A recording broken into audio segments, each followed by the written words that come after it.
Well, hey, I'm David McGlennon, and I'm the host of In the Growth Space, and it's really great to have you here with me today. Now, I want to just say welcome if you're new to the podcast. I really appreciate you stopping by and spending some time with me. And if you're not subscribed, I'd like to just invite you to go do that on your podcast app so that you don't miss any episodes. While you're there, please give us a rating and share a review. Maybe, something that you enjoyed with the podcast or something that you've taken and implemented from these conversations. Anything at all would just really help us to be able to share the message of growth and leadership. Here on the show, I do talk about growth, and I talk a lot with leaders who've gone through their own growth journey or give us some insights on how we can continue to grow as well. And today I get the honor of talking with a guy by the name of Randy Kluj, who is a former Apache attack helicopter pilot. And he's now a medevac pilot and also an entrepreneur and has a very important nonprofit. And I really think that you're going to get so much from this conversation, not just around leadership, but also growth and resilience.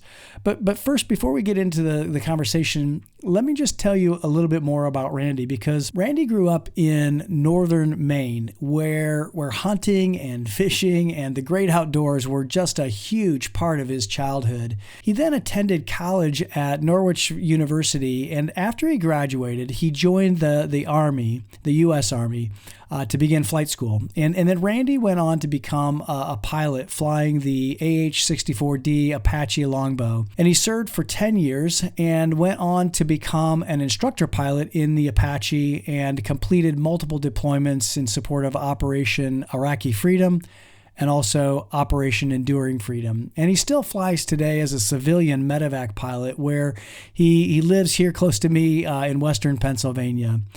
And Randy and his wife, Jackie, also run a small business called Mission Overwatch. We talk about this. And what they do in this company is that they teach situational awareness and threat detection to individuals and businesses. And most recently, Randy and Jackie have also began a chapter of a nonprofit for veterans and first responders called Creek and Timber Legacy. And Creek and Timber Legacy takes veterans and first responders on outdoor experiences all over the country, and they combine the relaxing effects of nature with the camaraderie of sharing that experience with other veterans and first responders. I think you're going to really enjoy this conversation today, so let's go ahead and get into that now. Well, hey, Randy, I am so excited to have you here. Welcome to In the Growth Space.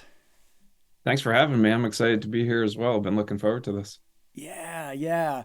I know that when we sat down and talked, we were part of a networking group, and we met, and I heard your story, and man, from that time, I wanted to have you on because I always enjoy hearing interesting and really great growth stories. And I know that you grew up in an area of the U.S. that really, there's a lot of outdoor activities, and I think that from what I remember, that really set the tone for your growth journey. So I guess maybe tell us a little bit about that. Where did you grow up, and give us a little bit of your growth story?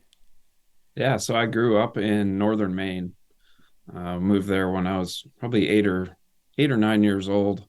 My dad retired as a law enforcement officer. We moved up to Maine, cool. And yeah, I loved it. I grew up hunting and fishing. So love that. then the core part of my childhood to be up in northern Maine, where it's just incredible up there to walk out your door and be out in the woods to go hike and fish and hunt.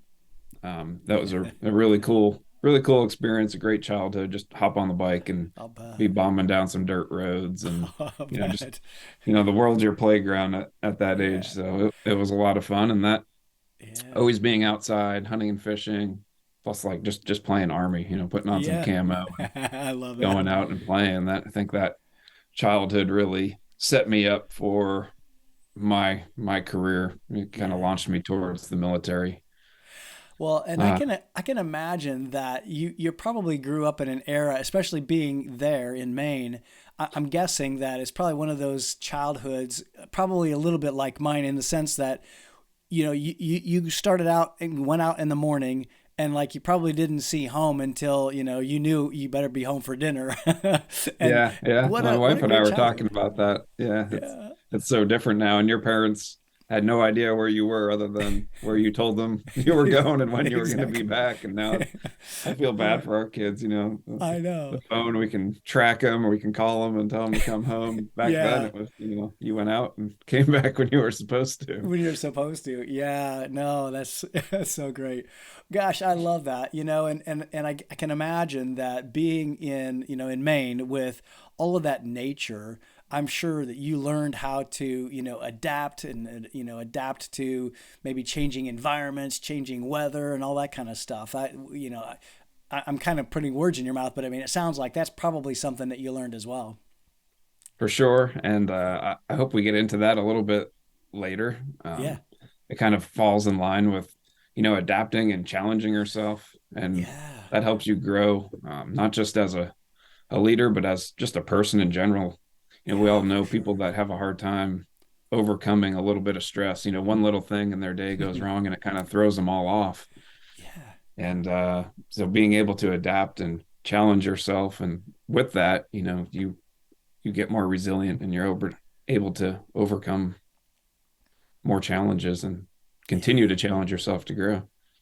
Yeah, gosh, I'm sure I know we'll get into that for sure because I think that's that's a great element of growth and a great element of leadership and as you said. So you talked though a little bit about your childhood and kind of playing army and it was kind of like a foreshadowing then of Right. what was to come, right, Randy? Yeah, absolutely. So I Yeah, tell went us to about that. college and actually was a criminal justice major and was leaning Okay. towards the law enforcement thing. Yeah, sure. But I had always wanted to join the military as well. I Mm. remember when I was a young boy, my parents took me to a Blue Angels show. So that air show, I think That was all at a over young then, wasn't age that hooked it? me. So the military thing and being a pilot had Yeah, always had its hooks in. So I'm sure. during college, then my sophomore year, 9/11 happened, and Uh, that really kind of set my future, propelled me towards the military after that. So yeah. graduated college and put in my packet for a warrant officer flight training program in the Army and got accepted and was off and running after that. Wow, that's amazing. So, you started off in flight school and, in the Army. What was it about flying and especially specifically helicopters? Because I know that you're a helicopter pilot. What was it about that really just intrigued you? I'm just kind of curious. I think just the whole aspect of flight, right? I know you're a Yeah, pilot as well, just as a young yeah. kid looking up and seeing a plane. And it's kind of crazy for humans to be flying, right? And then a helicopter, Yeah, I think it's so versatile. You can do so many things. It really interests me, as yeah. well as my dad. He was a door gunner in Vietnam on a Huey, so Oh, wow. he was Okay, into the so he's helicopters as well. So that sure. definitely Yeah. helped. Oh my gosh, yeah, and at that era too, a Huey and an air gunner. I mean, my gosh, not talk about getting hung out there. You're right. Right? Yeah, it's just Oh, iconic helicopter. yeah, no kidding, no kidding. Wow. So as you went through flight school, what were some things that you learned, about, being a helicopter pilot and that really, started to help you to grow probably yes, as a pilot and as an officer, but also, just really getting maybe even a growth mindset. What were some of those things or those points along the way? Yeah, I don't know if that occurred so much in flight school Uh, as it did, you know, in flight school you kind of learn the bare minimum. You get out of flight sure. school and you have a huge ego, you have Get the real world then, a big head, huh? you barely fit through the door, right? But then you Yeah. walk into your first unit and you realize, man, I don't know anything, right? I can safely fly the aircraft. I flew Apache longbows, so that's the aircraft with all the weapon systems, 30 Yeah. millimeter gun and rockets and Hellfire. So you have a basic understanding of how to operate the systems, employ munitions, but to actually do it in a team, with on a two-way range with bad guys shooting back at you is like a Yeah. whole a That's a whole whole nother other level, story. isn't So you get it? out of flight school with a general understanding, and then I get to the unit and I had a lot of really good role models. I think that's where my growth started. I really Yeah. started to understand, the Army's motto is above the best. You Mm, know, we have our personal goals, and that helps us get to where we want to go. All right, I want to be a pilot, and that was kind of, my personal goal. But then I realized as an Apache pilot, like, it's not about me. I'm doing that mm. mission for the guys on the ground, Oh, yeah. and having some great role models, at my first unit that kind of took me under their wing and, kind of molded me to Hmm. an officer and a pilot that I wanted to be. So, Yeah, I love it. When you saw those, those role models, what was it about them that really drew you to them? Because I think that so oftentimes we see people that we admire and we see people that we want to be like. And I think it's really good to be able to think about like what is it that drew us to them or what was it that drew us to them. I'm curious if yeah. maybe consciously or know what those things were. Yeah. Looking back, I've always been a person that, like, I never settle. I'm always continually setting goals. Yeah. And those mentors were very much had that same mindset where they continually wanted to get better. After every flight, we would AAR, and after action After action review. So review. Yeah. everything we do, we Mm. review it after. How do we get better? What did we do right? What did we do wrong? Mm-hmm. So they had that mindset, and they were very focused on the mission, Mm. Yeah. about helping the ground guys. And kind of a cool thing about the Army that you don't get in a lot of the other services. I think a lot of the other services, you go to flight school, you're typically right out of college. So Ah. you have a lot of college kids, you Yeah. know, right out of college and into the military, into flight school. Whereas the Army draws a lot of their pilots from prior enlisted. So you're getting Okay. guys that have experience on the ground as infantrymen, Yeah, for sure. Rangers, special forces, um, So they know what it's like to be combat on the ground. engineers. Yeah. So they've Yeah. they've been on the ground and they know what it's all about, because Mm. they've looked up to those aircraft in the sky and Hmm. that were helping them out, and so they Yeah. really understood the mission. Yeah. Well, and I know that you and I had this conversation, but I can tell you, I know from talking to my son, who is a Marine, he was so appreciative of those Apaches that came over and helped him and Yeah, his team out because, yeah, there are so many times when I know that they needed you guys, and I love that symbiotic relationship, between, the Army, the Marines, and really just all of the branches of the military to be able to work together. And I think that, to me, that's one of the aspects I think that we don't think about in terms of both leadership and also even our military is how we all coordinate and work together, and I think that that's really an important thing. it is, and that's where, talking leadership, we always talk about how important communication is. Yeah, yeah, When you have a bunch of inter-service working together, yeah. sometimes we don't always have we don't speak the same language. Same language. Yeah, Different pro words might mean different things, or we yeah, don't even know what that word meant. Like, sometimes we just, hey man, plain English, like, break it yeah, down. So yeah, yeah. so I know what you want, what you expect of me.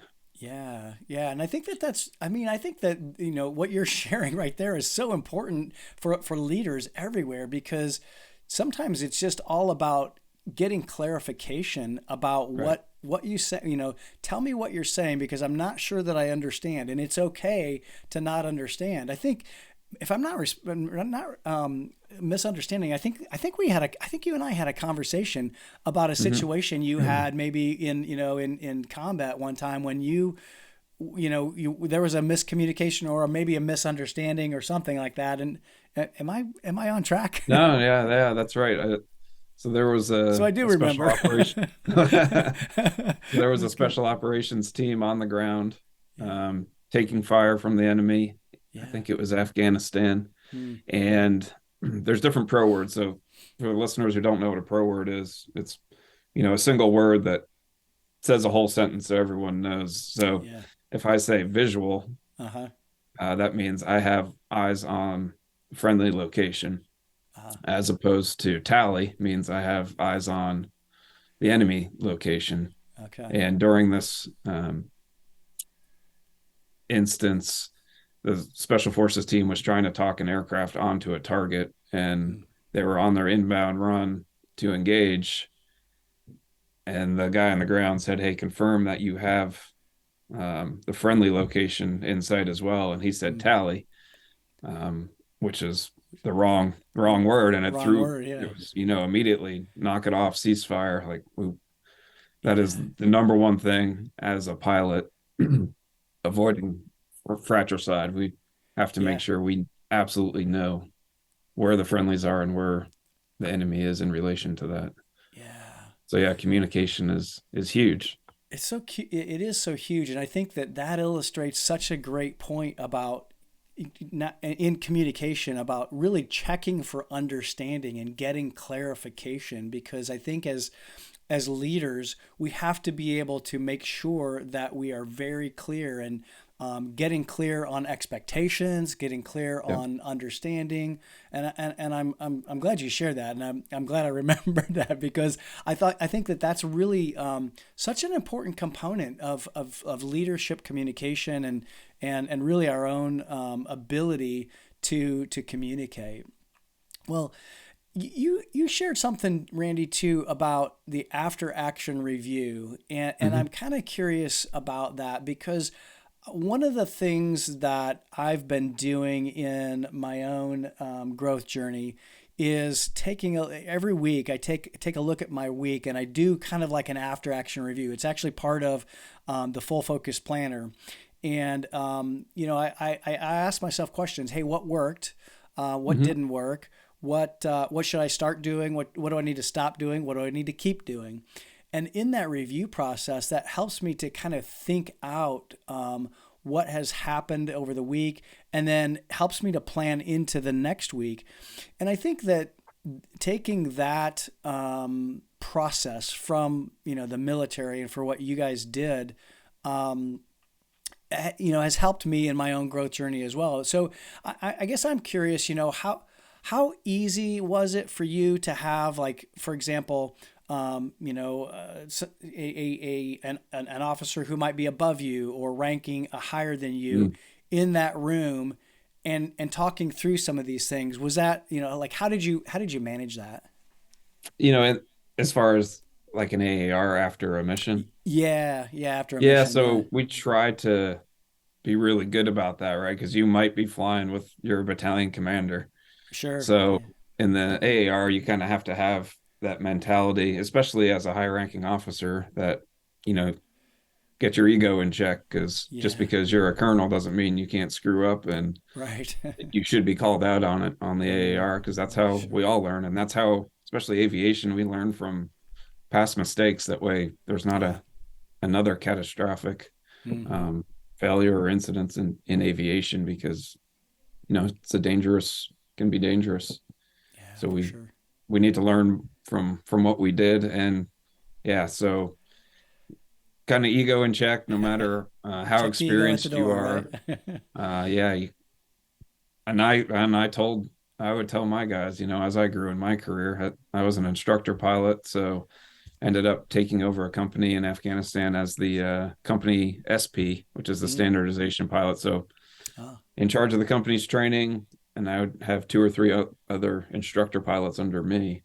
okay. And we'd go out and do a mission. I'd be the first one to say, "Hey, I screwed this up. I could have done this a Mm. lot better." So Mm.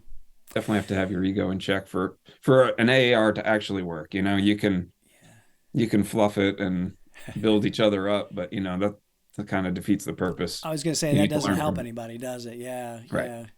Well, and I think too, if what I'm hearing is correct, I mean, really everything is about the mission too. It's like, how do we do in accomplishing our mission?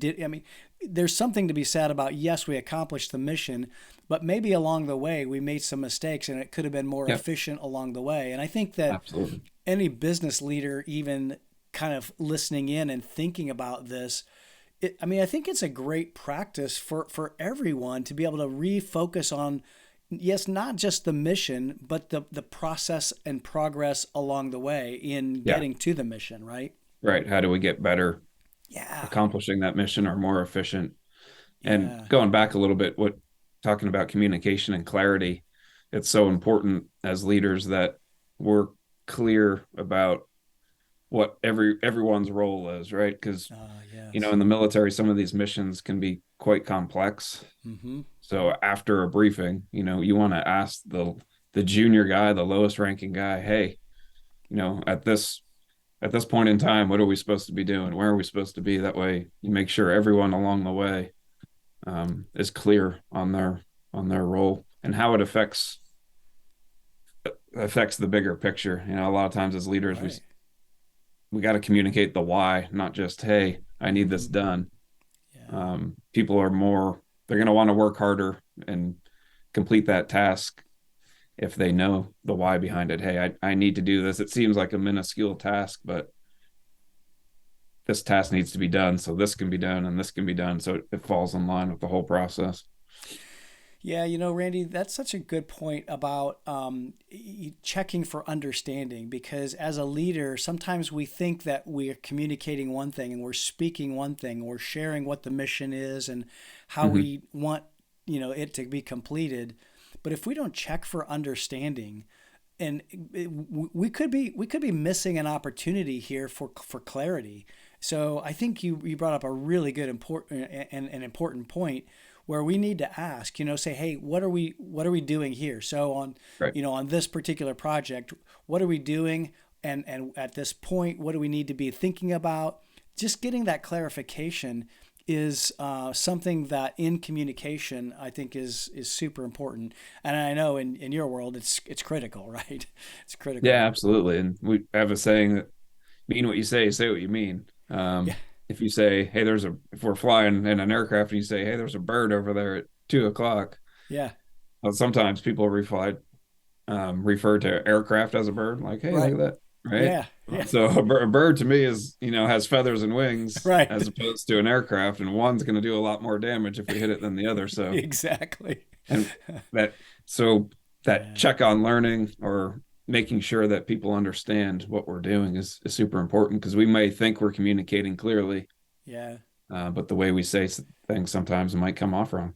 Yeah, exactly. And I think that for those of you who are listening and hearing what Randy's saying as a leader, I think this is a really important point. And so I would just kind of even take a mental note that even though I'm communicating one thing, being able to check for understanding and ask for clarification or ask for understanding, that's such an important part of communication. So I don't want our listeners to miss that, because I know that we have a number of emerging and growing leaders who watch and listen to the podcast. And so I want to make sure that we really bring that out, because I think it's an important component, not only just of leadership, but it's also a part of our own growth journey as well as a communicator. Yeah, it's super important. I like the way I actually wrote that down as well. I like the way you phrase that, check for understanding. Yeah, yeah. I think it's something that every leader needs to do, because sometimes, I know that as a dad, I know you're a dad, and so oftentimes I will say things once and think that my kids have gotten it or got it, and that's not true at all. And then I ended up repeating myself more than once, and I could have used this lesson Yeah. as I had growing kids, and so many of my leadership lessons I learned from my kids as well. So Oh, I know that's absolutely. another whole topic, Absolutely. but well, talk a little bit about the transition. So you've transitioned. I know you're out of the military now, but you're still a Mhm. pilot, and I'd love for you to talk about Um, some of the things that led you to still being in the pilot world. I know you're a medevac pilot, but then you also started a company, and then also are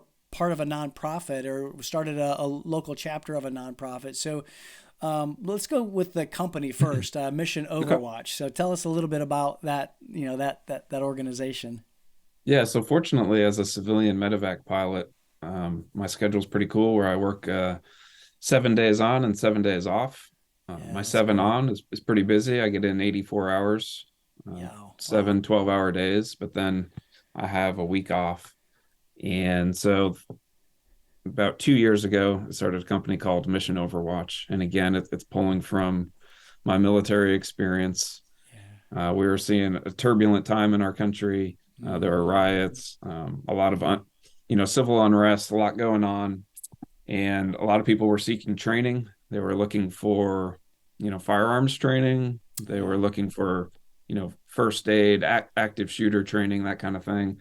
And there Hmm. was never a focus on deterrence or avoidance. So I started Yeah. Mission Overwatch, and I teach a situational awareness, threat Mm. detection class, and that's really what That's great. situational awareness is. It's recognizing things or being able to recognize possibly a threat, before it happens, and it's not always a person with a gun around lurking around a corner, right? Yeah. It can be anything. It helps us in so many different ways in our life every day. It Sure. can be applied everywhere. And I'm curious. I don't know that we've ever talked about this, but I mean, could that also be, in different situations, like even as we're driving, things like Oh, that, where you're absolutely. okay. All right. I wasn't Absolutely. sure. Like, Like, have you yeah, ever been at a stop sign and it's like a four-way stop, and you look over and you see this car coming and you're like, we ain't gonna stop, he's not right? I stopping. know that's Yeah. just situational awareness, like Yeah. looking before, before we pull out, Mm-hmm. observing what's in our environment. If you've ever been in a restaurant Mm-hmm. and you hear that, hear that door swing open, like just pick up your head and look, because Yeah. someone new has entered your environment. So just be aware of what's going on around you. Yeah. I think you used a word, and I know you used it as in terms of situational awareness, but I think that also situational awareness includes ourselves, being aware of ourselves and our own uh, awareness of people around us, of Hmm. situations around us, of things going on that maybe like we don't normally pick up, but being a little bit more heightened in our awareness, I think is important as leaders to be able to, even understand our people. Like, hey, Hmm. Jim isn't working so diligently today, or he seems a little bit Yeah, off, and understanding that. So 100%. Yeah. yeah, yeah. So everyone, we can set baselines for pretty much everything, right? We have a Yeah. baseline when we drive on the road. We expect people to Mm-hmm. be on the right side of the road, to generally follow the speed limit, stop at stop signs, that kind of thing. Same thing Right. with people. We Yeah. have people that are maybe strong performers, really hard workers. Mm-hmm. So if we know that, we should be able to recognize when something's going on. Now that Yeah. all of a sudden this guy's showing up late for work, Sure. his work is sloppy, whatever the case may be. Yeah. So using that situational awareness just to know your people, Mm-hmm. pull them aside. Hey, what's going on? Is there any, maybe he's got something going on with his family life. He needs a couple days off, and Yeah. it'd be simple as that to fix it. Yeah, I love that. So I love how that kind of translates into, our businesses, our work world, in really everything that we're doing. Situational awareness, I think, is super important. And I know that, if I'm not mistaken, you do this with your wife as well, right? Yeah, yeah, she's involved as well. She was actually a Black Hawk pilot in the Army, Ah, I so love it. pulling from that military experience as well. Yeah, it's super cool. It's fun to do some classes together, especially you get a lot of women in the class. Yeah, sure, In these classes. They're really interested in, self-defense and sure. situational awareness. And, that situational awareness is your first line of self-defense, right? Mm-hmm. Um, a criminal wants an easy target. Yeah, So if you're aware and you're head up, you're not looking at your phone, and you exactly. see someone lurking in between cars, 50 yards away, then the gig's up. You're no longer an easy target. You're not Right. being caught, off guard or by surprise, and you've just bought yourself a ton of time to decide what to do and react to that possible threat. So You know, coming from a woman's yeah, perspective is really cool to have her chime yeah. in, during the class. And we both do jujitsu. Nice. So for her to speak from a woman's point of view for the self-defense aspect is really cool too. Yeah, that's great. So I'm curious. So I have a friend of mine who she does jujitsu with her husband as Mhm. well. Do you Yep. guys grapple together? We do. We do. We Oh, I actually have love it. like a 12 by 12 wrestling mat down in the basement. So Oh, I sometimes love it that. gets a little crazy. I'll bet it does. Oh my gosh, that's great. Yeah, so I've got a good friend who's been on the podcast, Alex Persclove. She and her husband Adam are into jujitsu, and they do grappling together. And every once in Yep. a while, she'll throw that up on her social media. I love that. Oh yeah, So that's awesome. I actually started it. Something I'd always wanted to do and never really had time yeah, with the military. uh-huh. So I started it, and then we're like, we need to get the kids into it. And then so the Sure. kids would come home and start wrestling her, and she's like, "Oh no, this can't happen." This So can't she got happen. into it. And now I gotta. she really she loves it. Like this is her thing. She's That's great. past year or so, like I come to class here and there when I can, but she's every day. I'm like super proud of her. She actually just this past weekend got her purple belt. So Oh, right on, man. That is awesome. Wow, yeah, she's congratulations to she's her. she's full in. Yeah, that's awesome. Well, you were talking about situational awareness and kind of keeping our head up. And to me, I was thinking as you were sharing that, one of the things I think leaders have to be able to do is, and this is more metaphoric, but it's kind of keeping their head up in terms of what's going on with their business, with their people, being able to. You talked about having a baseline, and so Mhm. I think that too often times we get into this just working on the tasks and in serving the mission, but we have to kind of raise our heads up and be able to look around a little bit and step back sometimes to be able to assess what is Right. really going on. And I know we talked about the people aspect and really seeing a baseline from our people and what might be happening there. But I think this really applies to businesses and leaders everywhere when we're not paying attention to the things that we need to pay attention to. Yeah, 100%. I think as like one of the best qualities as a leader is to be able to see the big picture, not Yes. getting bogged down with the details so that you're Hmm. so in the weeds that you don't see everything else coming. You Yeah. need to be able to step back and not be emotional, not make emotional decisions, right? Just be able to step back and see the whole picture, see what's going on, and not be so bogged down with all Yeah. the details that you're missing the big picture. Yeah. Yeah. For sure. Well, tell us too a little bit about. So I know you started that business, Mission Overwatch, and for those of you who maybe are driving right now, we'll have the website in our show notes. It's simply missionoverwatch.com. And we'll make sure that that's in the show notes so you can go grab that and check that out because especially if you're in the Western Pennsylvania area, I know that and if you want some more information on that, you can go grab it there. But talk a little bit too about the nonprofit. This is really, I think, Yeah. when we were talking over coffee, this really grabbed my heart. Being a father of a military person, my son was in the military, and I really appreciated what this nonprofit is really all about. So tell us a little bit about Creek and Timber Legacy. Okay. Yeah, this is my passion right now. I love I'm it. putting a lot of time into this to grow this. So take you back about a year, well, actually a year ago, a buddy of mine said, "Hey, do you want to go on this snow goose hunt down in Arkansas?" Hmm, And I grew up as a hunter. I'm like, yeah, that's awesome. I've seen this that's on great. TV, like Yeah, thousands and thousands of birds coming into decoys. I'm like, yeah, that'd be great. I'm like, what do I need to do? How much? He's like, yeah. no, it's all taken care of. I'm going to put you in touch with the founder of this company called Creek and Timber Legacy. They're a nonprofit, and they take veterans on outdoor experiences. Not only veterans, first responders, Mm. kids with special needs, terminal illnesses. Mm. So went on this trip, and the whole thing was just a first class organization. Paid for my transportation, kept in touch with me during Mm. my travel, leading up to it. Got down there, just in a beautiful lodge for us, a fully guided hunt. They took care of all the meals. Mm.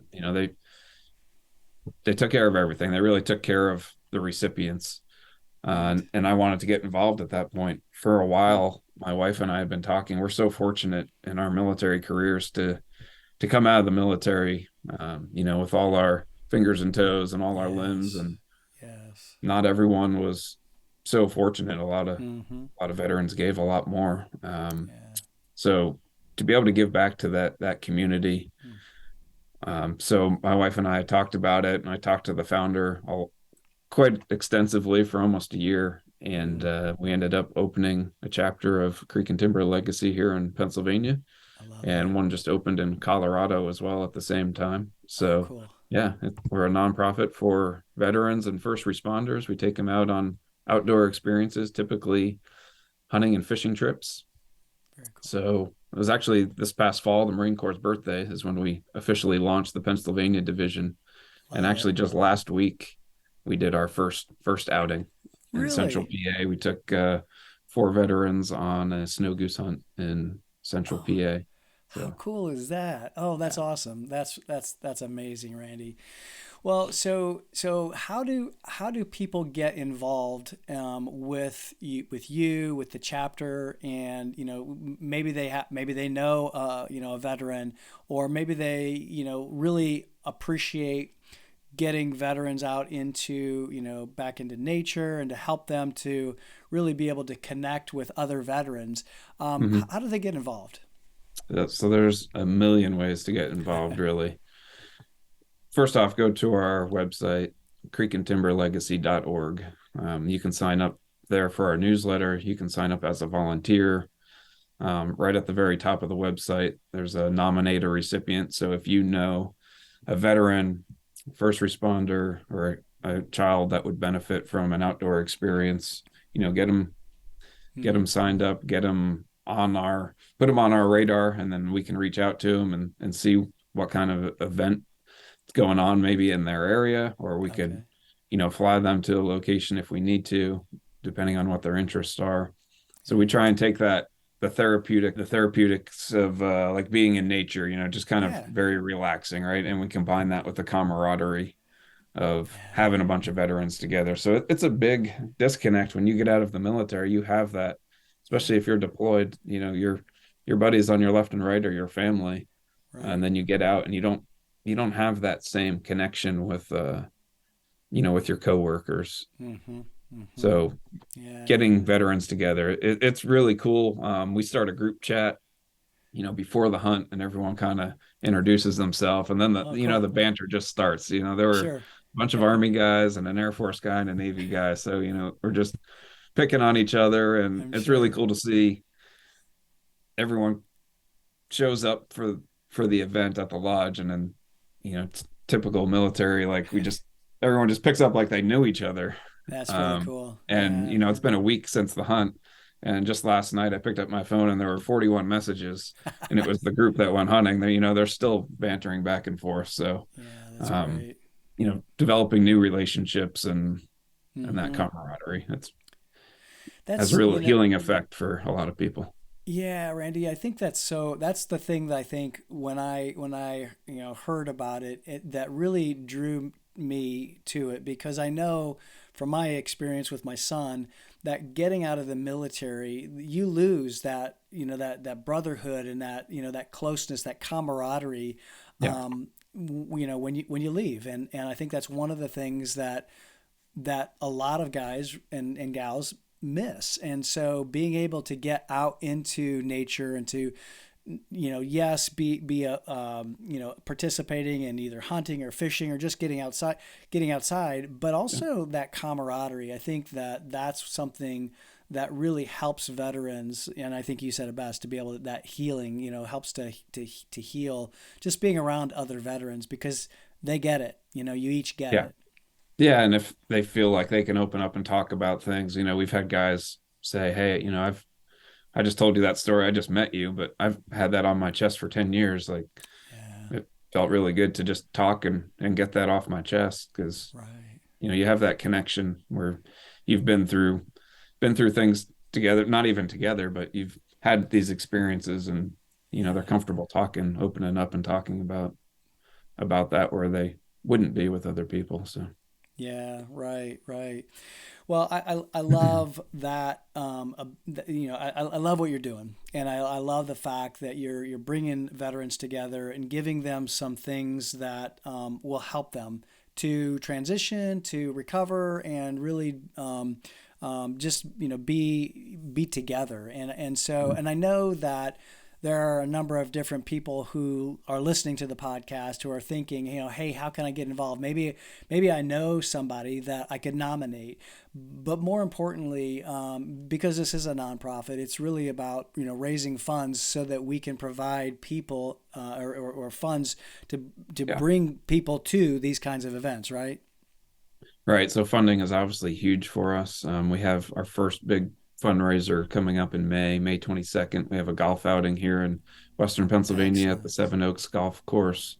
But if people want to there's so much more than just funding. Yeah, sure, We need help with our website. We need help with social media. If sure. you're good at writing grants or know how to find grants, we need all that kind of stuff. So really, if you are interested in helping veterans and first responders, please just contact us, get on the Yeah. website, reach out to us, and we can find a way for you to help. I love that. And just to remind everybody, the website is www.creekandtimberlegacy.org. So it's Right. all spelled out, creekandtimberlegacy.org. I'll make sure that that's in the show notes as well. But yeah, I just want to invite our listeners to be able to jump on the website, and do what you can. I mean, sometimes it's the littlest things. There may be somebody listening who says, "Hey, I've got I've got skills at creating websites, or I've got Yeah. skills at, whatever." And maybe it's connecting with people to bring them to the golf outing, whatever it might be. I just want to Fundraising. encourage, Fundraising is a yeah, big one fundraising, too. yeah, If you have ideas absolutely, for fundraising, yeah. yeah, absolutely. Well, Randy, thank you so much for sharing your journey, and really, I love being able to highlight people like you who have really a heart for people that are veterans, and really growth as well. And I really appreciate you being able to be here and share your story. Randy, is there anything else that we haven't touched on that you wanted to make sure that you shared with listeners today? Maybe that I haven't asked you, or just it popped up in your mind as we were talking. I think it's important that we continue to challenge ourselves. Yeah. By challenging ourselves, Mm. it builds resiliency, and that Yes. helps us deal with situations. You can relate that to your job. Something goes wrong with your job, and you don't get stressed out and lose your mind. You can step back and look at it and say, okay, how do I Yeah. solve this problem?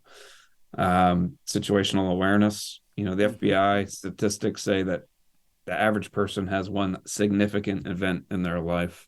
Uh, Mm-hmm. and most likely it's going to be a car accident, right? Sure. We drive everywhere, or it might not even be us involved in it, but we might roll up onto an accident. So Yeah. the more you challenge yourself and you build resiliency, you're able to deal with those stressful situations as well. Yeah. I And the like number that. one thing we can do to build resiliency, right, is physical exercise. Actually, right, our mind Yes. tries to Yes. tell us to stop, but our body's got a lot more. And just exercising every morning, if you push Mm. through that mental barrier of your mind's trying to tell you to stop, but you can run faster and harder for another, mile, half mile, whatever it is. That's right. And you break that mental barrier and you build some resiliency, and then Mm. you just build on it. Mm. Get outside your comfort zone, challenge I, yourself, and you grow from it. You are singing my song, my friend. You are singing my song. I love that, man.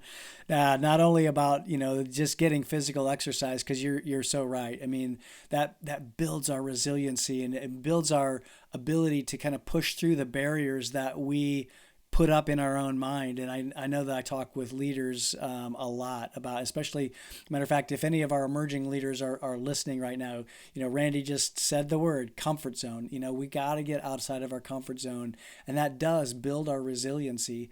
No, it's not fun. And, working out is not fun, but it does help us to be able to handle situations that that come our way, that challenge us. And so we have to be able to rise to the challenge. And when we can get outside of our comfort zone and learn to do that on a regular basis, that does help us to rise to those challenges. Yeah, absolutely. And throwing back to the jujitsu, we just had a seminar this past weekend. There is a lady who joined our gym. She is in her 60s. So oh my gosh, I just think that is so awesome. Cool that, a woman in her 60s joined, a jujitsu gym. There's tons of, we have a great atmosphere. We're not going to go, crush a 60-year-old. You're not going to choke out a 60-year-old woman. Right. A new person. But talk about getting out of your comfort zone, being in your 60s and joining jujitsu. And, it's a really cool sport to challenge yourself, get outside of your comfort zone, especially if you think self-defense. If you've never had a grown man, in mount or laying on your chest, this close to you, if you've never been in a fight like that, it can be intimidating, right? Absolutely. Yeah. Well, Randy, thank you so much. Thank you for sharing your journey. I really appreciate you, and I appreciate your service to our country and your wife's as well.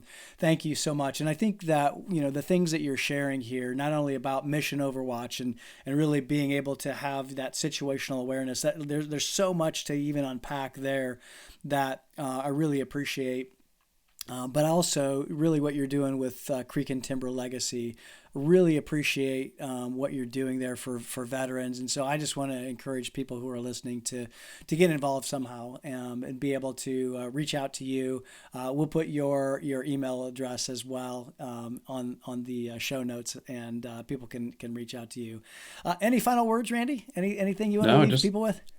Just thank you so much for having me. I really enjoyed this. I appreciate you spreading this message. We're talking some leadership qualities and things like that, but you're also really helping me out by pushing this Creek and Timber Legacy. It's this is something I'd really want to, as an organization. We have a place in Texas, Pennsylvania, and Colorado, and we want to continue to grow and expand so we can reach more veterans all over the country.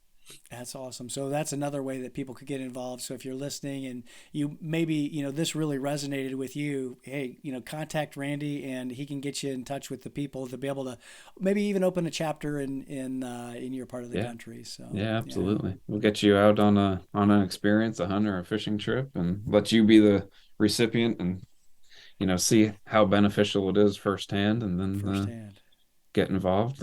And that's how we get a lot of our volunteers. These 4 guys that we took on our last trip, they're all have gone to the website already and hey, how can we help? We're going to do this next year. So yeah, it's really cool to see. Love that. Well, Randy, thanks again. And for those of you who are watching or listening, thank you for listening once again. Do me a favor, reply back to me. Let me know that you really appreciated Randy, and I can share that with Randy, or reach out to him and let him know really your appreciation for his service to the country, and also what he's doing to help veterans. And also let us know what are some of the things that you took away from this conversation. What are, maybe it's something about situational awareness, maybe it's something about your own awareness, and maybe it's also just about getting outside of your own comfort zone so that you can build that resiliency. Or maybe it's, hey, I'm going to go join a jiu-jitsu gym. There you go. whatever it might be. Just want to encourage you to feed that back to us, because oftentimes with the podcast, it's so hard because it's only a one-way or a two-way conversation to you. So come on, let us know what's been impactful for you, and we'd really appreciate it. Do me also a favor, go out, subscribe, hit subscribe, and give us a rating and a review. We'd really appreciate it. It helps us to be able to share the message of growth and being able to share great conversations like we had today with Randy. So thanks again for listening, and until next time, be well, my friends.